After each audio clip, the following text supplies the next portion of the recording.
দুলা ভাই, আসসালামু আলাইকুম। আপনি কই? ওয়ালাইকুম আসসালাম। আরে আমি তো বাসায়। তুমি কই? আমি তো আপনার বাসার দরজার সামনে দাঁড়ায় আছি। আপনি কি বাসা চেঞ্জ করছেন? আরে না, তুমি দরজার সামনে দাঁড়াও, আমি নিচে দিয়ে চাবি দিতেছি। সাবধানে গেট খুলবা, কেউ যেন না দেখে। মানে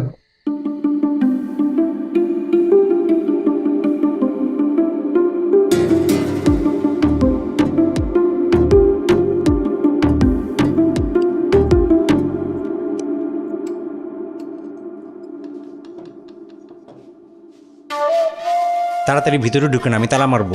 মানে আপনি তালা আরে আসো, বহুত দিন পরে আসলা। আপন বোনের জামাই না দেখে কি মনে পড়ে না আমারে? আরে কি যে বলেন দুলা ভাই, কিন্তু মানে আপনি দরজার বাইরে তালা দিয়ে ভিতরে বসে আছেন কেন? আমি তো বুঝলাম না। তেমন জটিল কোনো বিষয় না, সিম্পল বিষয়। ফ্রেশ ট্রেশ হও, বসি, তারপর আলোচনা করব। আমার টাকাটা দেন। 30টা টাকা দাও তো আমারে, পরে আগে বিদায় করি, নাইলে ঝামেলা করতেই থাকবো। 30 টাকা?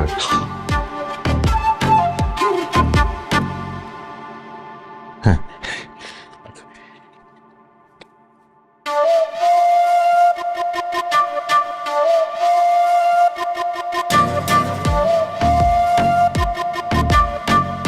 আমার তেমন কোনো সমস্যা নেই। এই বাড়িওয়ালা, মুরগিওয়ালা, মাছওয়ালা, জাস্ট একটা তরকারিওয়ালা, এরা কম বেশি টাকার জন্য সবসময় দরজা ধাক্কাইতে থাকে, মুখে যা আসে তাই বলে। আমার সিচুয়েশন, মান সম্মান কোনো কিছুর কথাই চিন্তা করে না।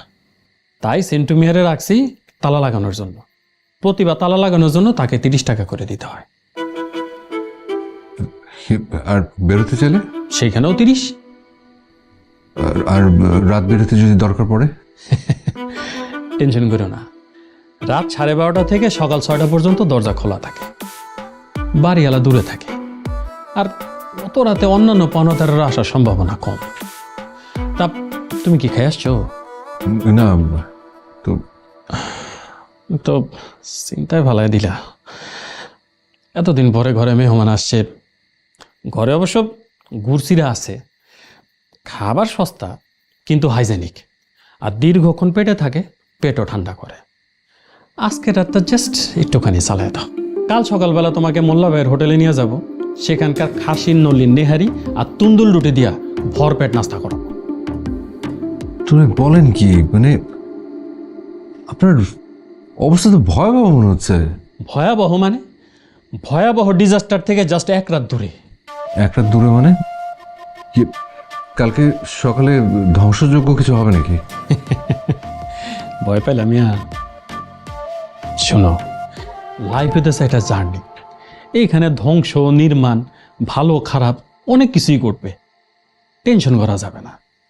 এই যে দেখো তোমার বোন, আমার সাথে টিকতে না পাইরা আমারে একা ফালাইয়া বাচ্চা কাচ্চা নিয়ে জাস্ট আউট হয়ে গেল। আমার কথা একবার ভাবলো না, তাতে কি, আই ডোন্ট মাইন্ড। আপা কি একেবারেই?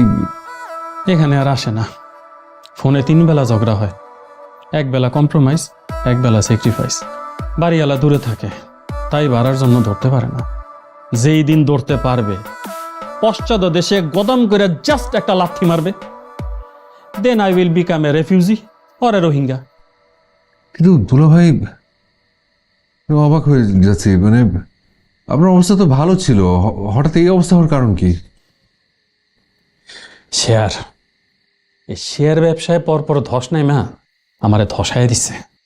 চাকরির কথাবার্তা চলতেছে, হবে হবে বলতেছে, কিন্তু হইতেছে না।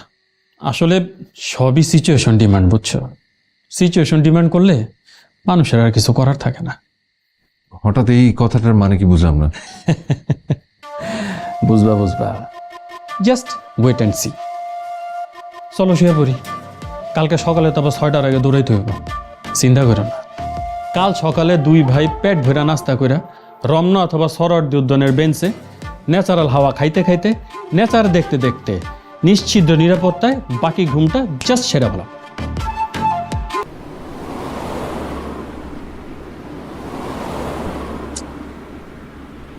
ভালো আছেন?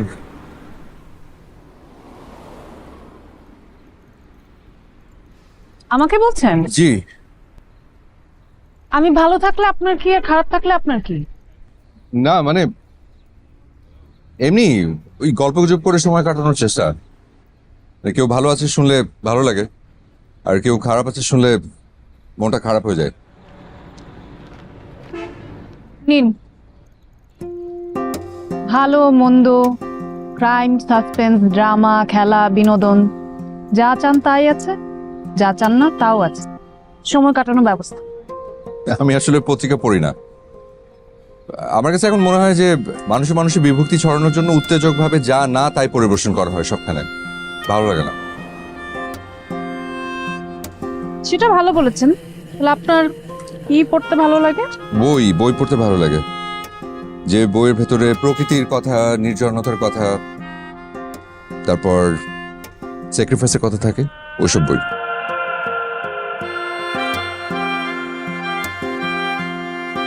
কিছু মনে করবেন না। আপনি কি করেন? একটা অদ্ভুত বিষয় কি জানেন, এখানে সবাই পরিচয়ের শুরুতেই কি করেন এই প্রশ্নটা করেন। এটা কি অন্যায়? না, অন্যায় না, মানে আমি আসলে এখন যা করি তা কোনো কিছু করার মধ্যে পড়ে না। কিরকম? তার মানে হয় না যে এই প্রশ্নটা করা হয়, আমার কাছে মনে হয় যে এই যে কি করেন এই প্রশ্নটা পরোক্ষভাবে আসলে জেনে নেওয়া যে মানুষটার রোজগার কত, সামাজিক স্ট্যাটাস কি। আচ্ছা ঠিক আছে, আপনার বলতে হবে না। বাসের জন্য অপেক্ষা করছেন? না, এক বন্ধুর সাথে দেখা করতে, এখানে কলেজে পড়ায়, এখন এসে শুনি যে ও নাকি ছুটিতে। আমাদের কলেজে আজকে রেলের ইন্টারভিউ পরীক্ষার জন্য অলিখিত ছুটি, কারো কারো আবার ইন্টারভিউ ডিউটির জন্য। আপনি কি এই কলেজের টিচার? মাত্র 3 মাস হলো জয়েন করেছি, এখনো ঠিক মতো পড়াতে পারিনি। আমিও কিন্তু পড়াই একটা স্কুলে, এনজিও স্কুলে। কোথায় স্কুল? ওই জায়গাটার নাম হচ্ছে জয়মনির ঘোল, বাগেরহাটের একদম শেষ মাথায়, মানে বাংলাদেশেরই শেষ মাথায়, সুন্দরবনের লাগোয়া। ইন্টারেস্টিং।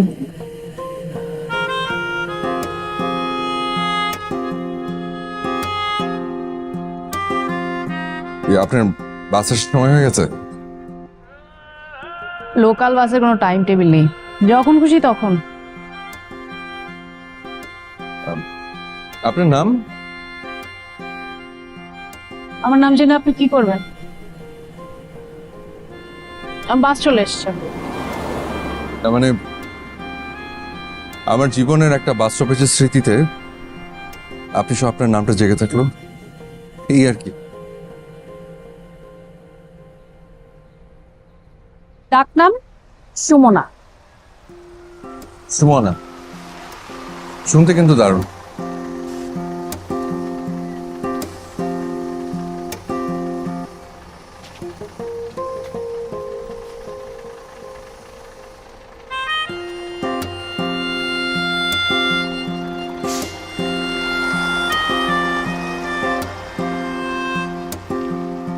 আরে আরে, আপনার লাগেজ কি কি অদ্ভুত।